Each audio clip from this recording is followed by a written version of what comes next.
बिस्मिल्लाहिर्रहमानिर्रहीम। अस्सलाम वालेकुम व्यूअर्स, मैं हूं शेफ़ सारा। आज मैं आपके लिए वाइट कौरमा बना रही हूं, जिसके लिए हाफ़ के जी मैंने चिकन का गोश्त ले लिया है। आप इसको मटन या बीफ में भी बना सकते हैं। मटन या बीफ को गलाने के लिए आप उसको पहले अलहदा से अच्छे तरीके से गला लेंगे, फिर उसके बाद मसाले इसको लगाएंगे। तो चिकन तो वैसे ही जल्दी गल जाता है, इसलिए इसको ज़रूरत नहीं है। हाफ़ के जी मेरे पास चिकन है हड्डी वाला। आप बोनलेस में भी इसको बना सकते हैं। तकरीबन 1 कप के करीब मैं इसमें दही डालूँगी। जो इसमें मसाले जाएंगे उसमें नमक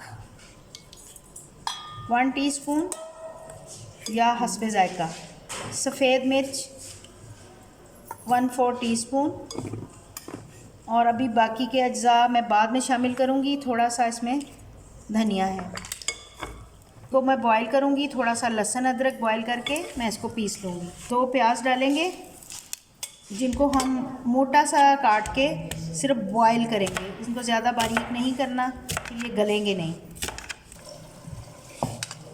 लहसुन अदरक इसमें डालेंगे, साबुत ही डालेंगे, और इसको हम थोड़ा सा पानी डाल के बॉईल कर लेंगे। ज़्यादा पानी में बॉईल नहीं करेंगे, वरना प्याज जो है काला हो जाएगा। कोई भी चीज़ ऐसी नहीं पहले डालनी कि जो इसको काला कर दे।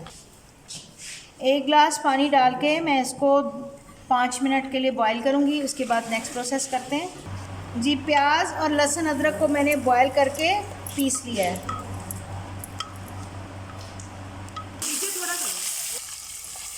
जी, ऑयल को मैंने गरम कर लिया हुआ अच्छे से।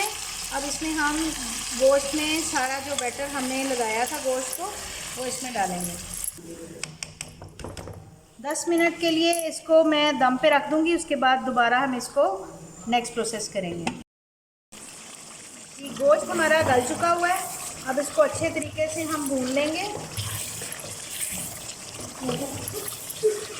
और फिर इसमें थोड़ा सा ज़ीरा, बिल्कुल थोड़ा सा, और ताकि इसमें अच्छी सी खुशबू आ जाए, और 2-4 काली मिर्चें। और इसके बाद हम इसमें थोड़ी सी ड्राई मेथी डालेंगे, थोड़ी सी काली मिर्च, पिसा गरम मसाला,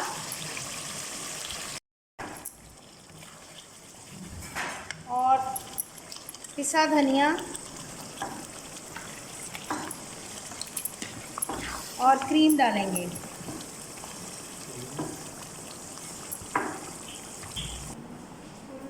जी, मैंने इसमें 2 इलायचियाँ भी डाली थी, वो जो कि बताना मैं भूल गई हूँ। मसाले के साथ मैंने डाली थी। अब थोड़े से मैं बादाम डाल रही हूँ इसके अंदर। तो उम्मीद है कि ये रेसिपी आपको बहुत अच्छी लगेगी। आप इसको लाजमी ट्राई करेंगे। मिलते हैं अगली रेसिपी के साथ। अल्लाह हाफ़िज़।